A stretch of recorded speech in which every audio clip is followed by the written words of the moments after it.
Inilah Injil suci menurut Yohanes.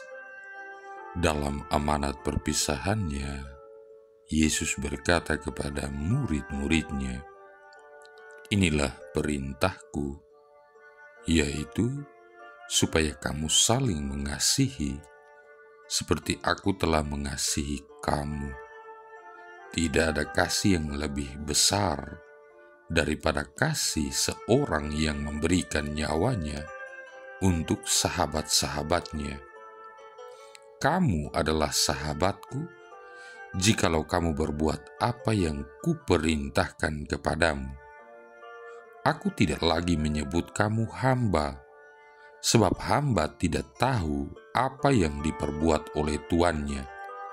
Tetapi aku menyebut kamu sahabat, karena aku telah memberitahukan kepada kamu segala sesuatu yang telah kudengar dari Bapa-Ku. Bukan kamu yang memilih aku, tetapi akulah yang memilih kamu. Dan aku telah menetapkan kamu, supaya kamu pergi dan menghasilkan buah, dan buahmu itu tetap, supaya apa yang kamu minta kepada Bapa dalam namaku, diberikannya kepadamu. Inilah perintahku kepadamu, kasihilah seorang akan yang lain." Demikianlah sabda Tuhan. Saudara-saudari yang terkasih, kata kasih sudah merupakan salah satu kata kunci dalam iman Kristiani.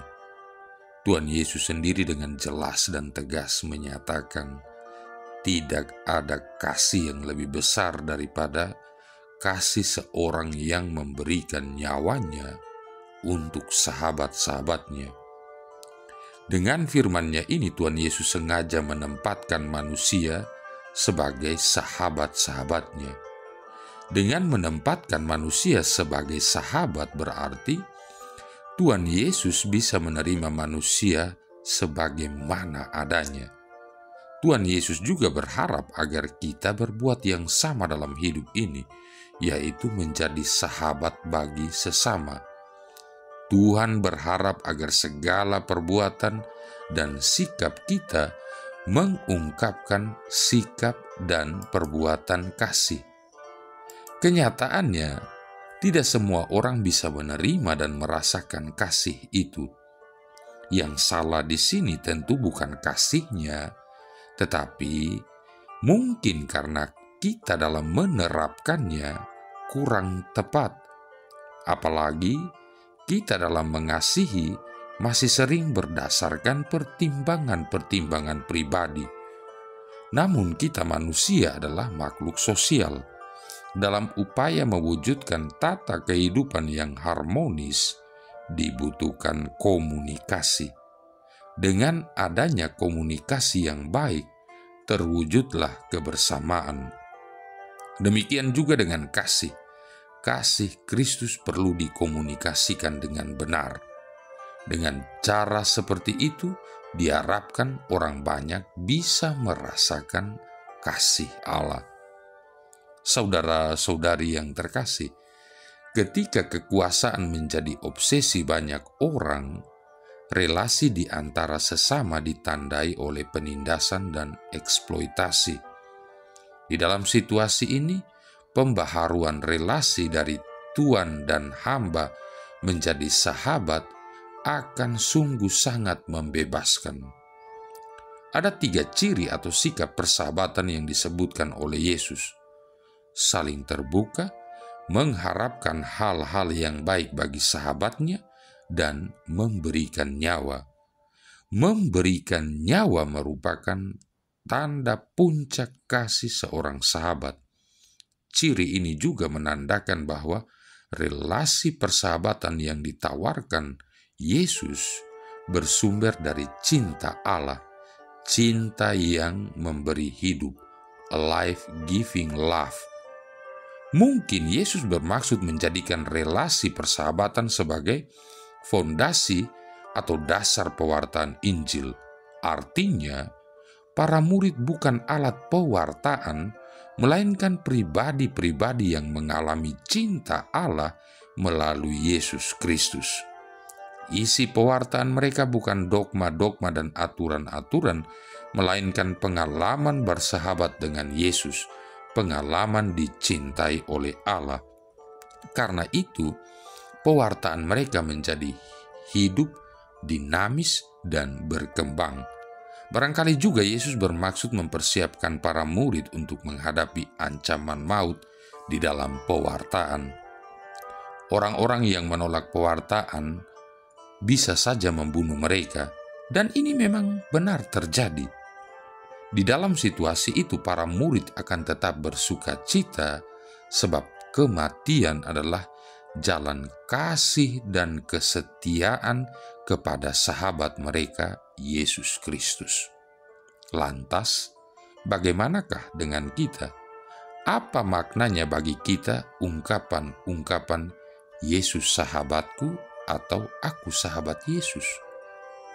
Saudara-saudari yang terkasih, sungguh suatu kehormatan menjadi sahabat-sahabat Yesus. Kita tidak sembarang memakai gelar sahabat-sahabat Yesus itu karena memang diberikan oleh Allah sendiri. Yesus mengasihi kita masing-masing sebagai pribadi dengan kasih yang tak dapat dilampaui oleh kasih yang manapun juga. Dia bersabda kepada para muridnya, "Tidak ada kasih yang lebih besar daripada ini, yakni seseorang memberikan nyawanya demi sahabat-sahabatnya." Karena ini adalah yang dilakukan Yesus bagi kita, maka kita dapat sepenuhnya percaya bahwa kita memang adalah para sahabatnya. Yesus adalah seorang sahabat yang paling sempurna dari segala sahabat. Tidak ada kasih yang lebih besar daripada kasih yang diberikannya kepada kita. Kasihnya bukanlah kasih yang bersifat abstrak, melainkan suatu kasih penuh afeksi yang dapat kita alami. Dia menunjukkan kasihnya bagi kita dengan cara-cara yang konkret, yang paling penuh dengan kuasa tentunya adalah kerelaannya untuk mati bagi kita. Akan tetapi, setiap hari dia menawarkan karunia-karunia-Nya, kesabaran, manakala jiwa kita terancam iritasi sehingga mau berontak, kelemah lembutan, manakala kekerasan sudah mulai melanda diri kita, hikmat kebijaksanaan, manakala hikmat manusiawi kita mulai habis, dan akhirnya ada karunia keselamatan, pengampunan kita, kelahiran baru kita, dan janji akan hidup kekal. Saudara-saudari yang terkasih, pada saat Roh Kudus menuliskan kata sahabat pada hati kita, kita mulai mencicipi kasih Yesus bagi kita. Menuduh dan menghukum orang lain dan diri sendiri menjadi selesai. Rasa takut, rasa bersalah, dan rasa cemas serta was-was digantikan dengan pengampunan, dapat menerima, dan damai sejahtera. Keyakinan bahwa hidup kita terjaga akan menghilangkan rasa ragu dan takut. Hidup kita pun akan memiliki tujuan yang lebih besar selagi kita menanggapi panggilan Yesus sebagai terang dunia dan garam bumi. Matius bab 5 ayat 13-16. Setiap hal yang diterima oleh Yesus dari Bapanya juga menjadi bagian dalam roh kita, dan kita pun mulai menghasilkan buah. Yohanes bab 15 ayat 16. Setiap hari, banyak kali Yesus menawarkan kepada kita bukti-bukti kasih-Nya dan persahabatannya. Tidak bagi kita saja, tidak untuk disimpan di bawah bantal atau tabungan rohani, melainkan dimaksudkan agar kita dimampukan juga untuk mengasihi orang-orang lain sebagaimana kita sendiri dikasihi oleh Allah. Dengan cara ini, kita mematuhi perintahnya untuk saling mengasihi.